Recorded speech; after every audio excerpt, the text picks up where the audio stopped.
Richard Monson returns. Goodness, from vast distances.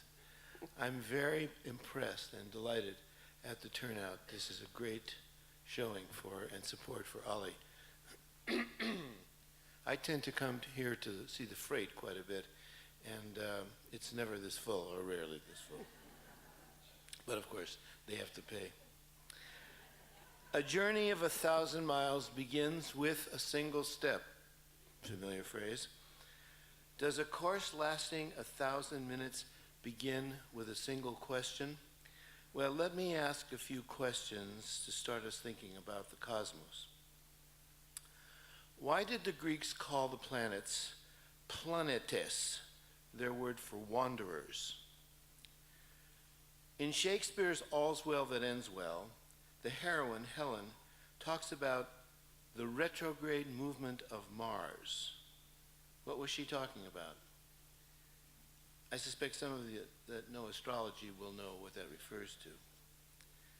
The Greeks deduced that the Earth was a sphere, and one Greek astronomer even concluded that the Earth moved around the sun, and this was 1,500 years before Copernicus. They lacked telescopes, they lacked modern instruments. How did they figure that out?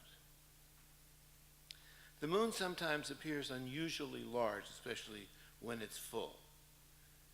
That must be an illusion, mustn't it? Well, we'll look at that.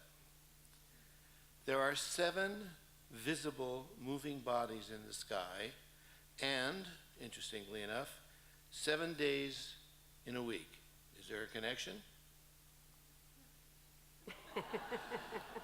And here's one every child asks, you may even have heard it. Grandpa, the Earth seems stationary.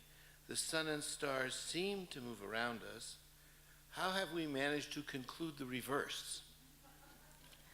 We're going to try and answer these questions, and of course many others, by examining the lives of the great names of cosmology: Aristotle, Copernicus, Galileo, Kepler, and Newton. And I thought I would look for, just briefly, at some aspect of the lives of a few of them by examining their marriage arrangements. Something we're all interested in, of course, the marriage arrangements of others at any rate. Copernicus was a canon of the church, and as such, he did not have to take holy orders. He nevertheless never married, but he did have a mistress. Galileo was more devilish. He once complained in a letter to a friend that he preferred not wearing the professor's robes around town, as was required, because it made him too conspicuous when he wanted to enter a brothel.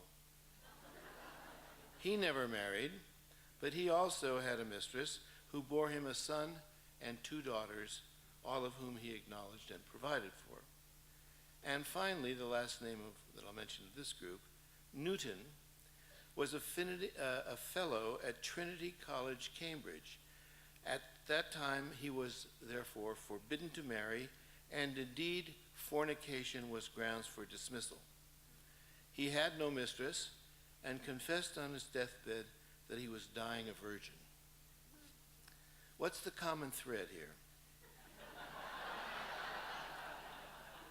All 3 of these productive geniuses were unmarried, giving them freedom from the weekend chores that keep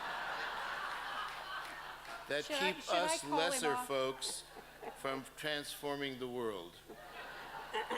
And what did they do with the extra time? Well, Copernicus overturned some 1,500 years of conventional wisdom about the universe.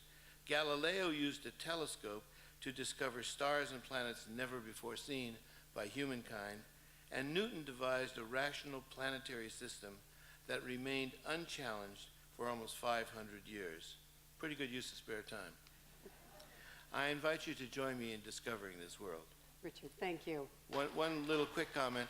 The notes to this course are extensive, and I would encourage you to examine and perhaps even print out the first 10 pages of the notes for the first lecture. You'll see how that will assist you. Thank you.